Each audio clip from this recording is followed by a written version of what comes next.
Vodimo vas, poštovani gledalci, još jednom na fest.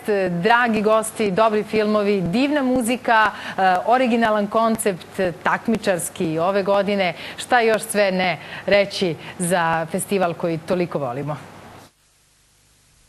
Kada se ugasi svjetlo, počinje čarolija. U trenutku kada se svjetlo pali, gledalac se vraća u takozvanu stvarnost. Cilj filma je da se gledalac ne vrati isti u tu stvarnost, da ga taj film na bilo koji način, u bilo kojoj mjeri i u bilo kojem smislu izmijeni.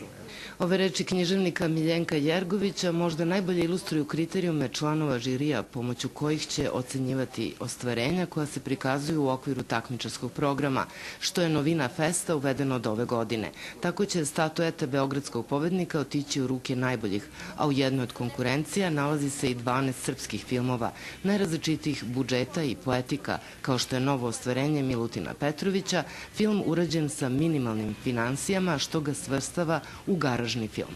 Meni se prvi film zvao Zemlja istine, ljubavi i slobode i onda sam uvijek imao tu rutinu da na stranim festivalima objašnjavam da na našem jeziku zemlja znači i ground, i land, i earth. I to je bilo značenje. Sad ista je stvar, sad mi se zovemo kao slash the loop, ali je petlja, ima više značenja. Tema filma Petlja jeste otkrivanje poetike jednog od značajnih fotografa i majstora erotike i avangardnog filma iz Beograda, Ljubomira Šimunića, čiju smo retrospektivu imali priliku da pogledamo u Muzeju savremene umetnosti. Još jedno ostvarenje iz domaćeg takmičarskog programa je film Isceljenje, hermetična priča o monahu koji svedoči o ratnim i posleratnim dešavanjima na Balkanu, tragajući za novim putevima duhovnog uzdizanja, ali i oproštaja, kao gesta koja odnosi pobedu nad smrću i besmislom.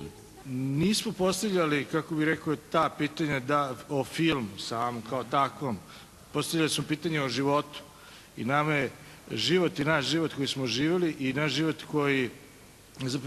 koji nas dodiruje, moj recimo u tom izbjegličkom kraju, meni je zapravo život tu bio najvažniji deo oko koga sam razmišljao.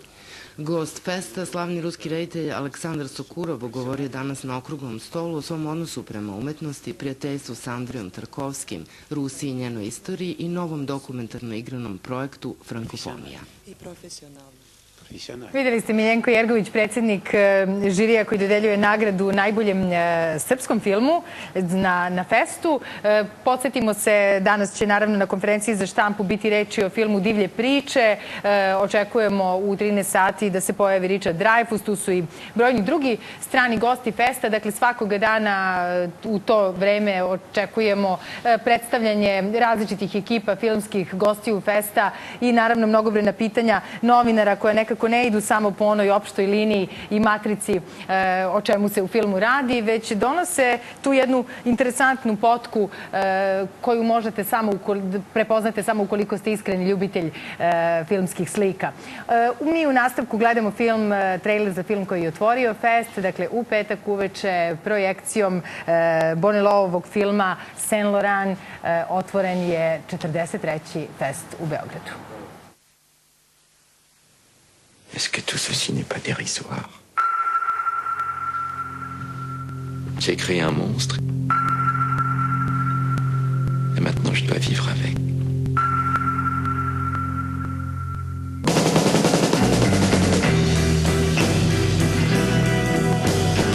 Yves bientôt sera le seul à rayonner. Je ne vois pas à quel point la rue est devenue laide, monstrueusement laide. Tu peux te plaindre, mais tu habilles la planète, mon cher. Eh bien, la planète, j'ai envie de l'habiller autrement maintenant. Ce n'est pas son nom qu'il faut vendre, c'est lui. Non, mais je me sens très différente, là. Yves Saint Laurent. Le défi approche. On n'a rien pour commencer à travailler.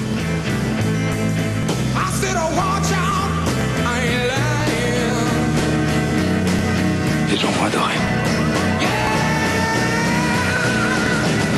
Jacques de Bachère de Beaumarchais. Yves Saint Laurent. Je t'aime, Jacques. Ne laisse pas nous détruire. Des fois, je ferme les yeux.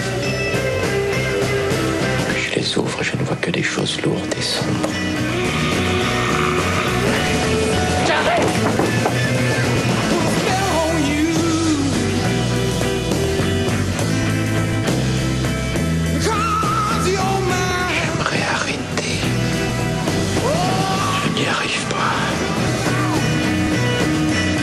pense que vous êtes le seul aujourd'hui. Je n'ai plus de concurrence. C'est bien mon drame.